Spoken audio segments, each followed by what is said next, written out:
सबसे पहली बात जो मैं कहना चाहूँगी वो यह है कि हमें अपने देश की सेना पर गर्व है। उनके शौर्य, सामर्थ्य, पुरुषार्थ, साहस, पराक्रम, वीरता और बलिदान को मेरा शत शत नमन। हमारी सेना ने हमेशा मातृभूमि की रक्षा करी है और पूरी तरह समर्पित होकर करी है और इस समर्पण के भाव को हम सदैव और इस समर्पण के भाव के लिए हम सदैव अपनी सेना के कृतज्ञ हैं और रहेंगे। सेना हमारा अभिमान भी है और सेना हमारा सम्मान भी है। सभी सैन्य बल और सुरक्षा बल जो वीर गति को प्राप्त हुए, उन्हें हमारी भावपूर्ण श्रद्धांजलि। बॉर्डर पर भारत के जिन नागरिकों ने अपनी जान गंवाई और जो घायल हुए, उन सभी परिवारों के साथ हमारी संवेदना है। पहलगाम की जो आतंकवादी हमला 22 अप्रैल को हुआ, वह कहीं ना कहीं भारत की सुरक्षा पर आघात था। जहां एक तरफ सरकार यह कह रही थी कि सब कुछ नॉर्मल है कश्मीर पे, तो कहीं ना कहीं इस सरकार ने नेशनल सिक्योरिटी की कीमत पर कश्मीर में नॉर्मलसी का जो नैरेटिव सेट करने की कोशिश करी। पहलगाम की घटना कहीं ना कहीं उसी का अंजाम भी है। हमारा सवाल सीधे सरकार से यह है कि आखिरकार यह घटना क्यों घटी। आखिरकार पहलगाम में बाइसान वैली में जहां हजारों टूरिस्ट रोज जा रहे थे अपने परिवारों के साथ, और मैं पूछना चाहूंगी सरकार से कि अगर आपके परिवार के या हमारे परिवार का कोई भी सदस्य कश्मीर जाता, घाटी में घूमने जाता, तो बिना सिक्योरिटी के क्या आप उन्हें भेज देते? बिना किसी सुरक्षा के आप उन्हें भेज देते? तो क्या एक भारतीय की जान की कोई कीमत नहीं है? कहीं ना कहीं जो यह घटना घटी है, इसके लिए पूरी तरह से यह सरकार जिम्मेदार है और इसको रिस्पॉन्सिबिलिटी भी लेनी पड़ेगी और अकाउंटेबिलिटी भी सेट करनी पड़ेगी। और जिस समय घटना घटी तो भारत में अमेरिका के वाइस प्रेसिडेंट्स JD वांस भी यहाँ मौजूद थे, और जब भी इस तरह के VIP गेस्ट भारत में होते हैं तो हमेशा कश्मीर घाटी में सुरक्षा बढ़ाई जाती है। लेकिन इस बार जो ये चूक हुई है, और यह खाली बरसान वैली की बात नहीं है, 60 और ऐसे टूरिस्ट डेस्टिनेशंस थे जहां पे कोई भी सुरक्षा नहीं थी, और आपके कहने पर ही, भारतीय जनता पार्टी की सरकार के कहने पर ही टूरिस्ट कश्मीर जा रहा था, इस भरोसे के साथ, इस विश्वास के साथ कि वह सुरक्षित है। और यह जिम्मेदारी अंतोगत इस सरकार ने, भारतीय जनता पार्टी के नेताओं ने क्या कहा कि यह जिम्मेदारी टूर ऑपरेटर्स की थी वहां की सुरक्षा की, जो बहुत ही गैर जिम्मेदारा बयान है और साथ ही इनकी संवेदनहीनता को भी दर्शाता है।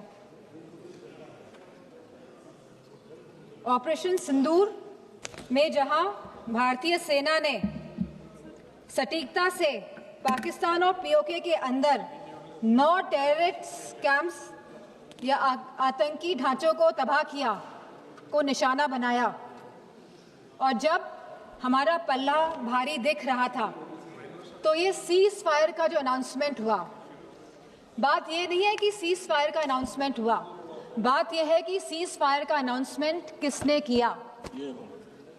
किसी भी भारत के मंत्री ने या कोई भी भारत के ऑफिशियल हैंडल से यह अनाउंसमेंट क्यों नहीं किया गया? भारत के देशवासियों को क्यों यह सूचना एक अमेरिका के राष्ट्रपति के द्वारा मिली? सवाल इस बात का है। सेम। कहीं ना कहीं भारत की फॉरेन पॉलिसी पूरी तरह से फेल है,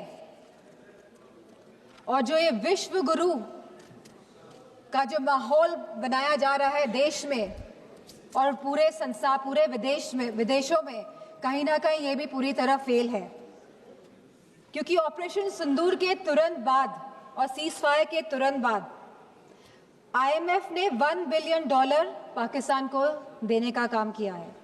वहीं वर्ल्ड बैंक ने $108 मिलियन पाकिस्तान को देने का काम किया है। एशियन डेवलपमेंट बैंक्स ने $800 मिलियन देने का काम किया है। I will finish in 2 minutes. वहीं UN सिक्योरिटी काउंसिल में पाकिस्तान को काउंटर टेररिज्म कमेटी का वाइस चेयरमैन बना दिया गया। यह दर्शाता है कि भारत की फॉरेन पॉलिसी पूरी तरह विफल हुई है। और यही नहीं, पहली बार चीफ ऑफ आर्मी पाकिस्तान का अमेरिका के राष्ट्रपति के साथ लंच करने का न्योता मिला और लंच किया। और बात यहीं पे समाप्त नहीं होती है। आज जनरल माइकल कुरेला को प्रेसिडेंट ऑफ पाकिस्तान ने प्रेस्टिजियस निशान-ए-इम्तियाज अवार्ड भी दिया है। तो ये रिश्ता जो पाकिस्तान का और जो अमेरिका का है, और इन रिश्तों के बीच में भारत का खड़ा है, सवाल इस बात का है।